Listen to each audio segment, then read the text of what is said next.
A big day in the battle for the White House. Two of the main candidates, former New York City Mayor Rudy Giuliani and Senator John Edwards, pulling out of the race today. That narrows the field on both sides and sets up next week's Super Tuesday as a potential deal breaker for the remaining candidates. And bowing out, Edwards maintained his party will go on to victory. It is appropriate that I come here today. It's time for me to step aside so that history can history can blaze its path. We do not know who will take the final steps to 1600 Pennsylvania Avenue, but what we do know is that our Democratic Party will make history.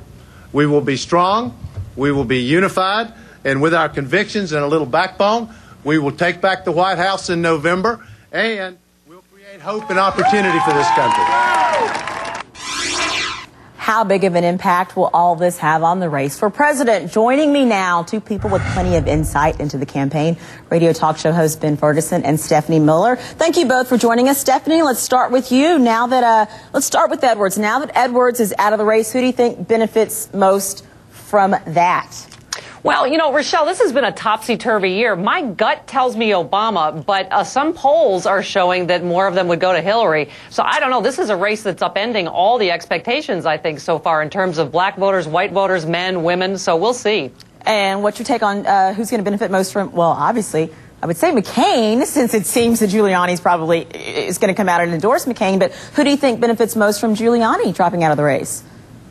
Well, I think Giuliani, no doubt, with him coming out, I think it's going to help McCain. They're tight, they're friends, and they're a lot alike. I mean, you look at the supporters who support McCain, they're the same type of people that would support Giuliani if McCain would have been in the race and vice versa. So there's no doubt with that with him going and saying, hey, everybody that was going to vote for me, vote for John McCain. It's going to help him. And John McCain peaked at the right time, right before Super Tuesday. I mean, he got lucky. He peaked at the time when everybody's going, who do I vote for? And now there's a lot of people that were going, I don't know who to vote for, and now they can't vote for Thompson, and they can't vote for Giuliani, and I think it's going to go, a lot of them are going to go for John McCain, no doubt about it. And speaking of peaking too soon, Ben, do you think what hurt Rudy Giuliani is that he peaked way too soon? Yeah, I mean, this election, it's interesting. Look at who's been #1 national polls. Huckabee, McCain, Giuliani, Thompson, and Mitt Romney have all been #1 in national polls at some point in the last 6 months. And what happened with John McCain is he came out and everybody loved him, and then the media got bored with him. I got bored with him. My listeners got bored with him, and the American people just said, okay, we know all about him. He doesn't excite me anymore.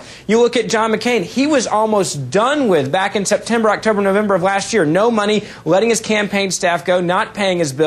And he came back from the dead, which is a good part about politics, is you're never out until the last day. And I think that's what happened with Giuliani, is he started way too early, spending way too much money and saying, I'm the only guy. And it didn't have the steam to last. We saw it with Howard Dean 4 years ago. Stephanie, what do you think about the fact that some Republicans actually might not be happy with all of their choices? There's some talk out there among Republicans that John I'm one of them. Hold on a second, Ben. I want Stephanie's take on this, that John McCain might actually be a little too liberal for some of them.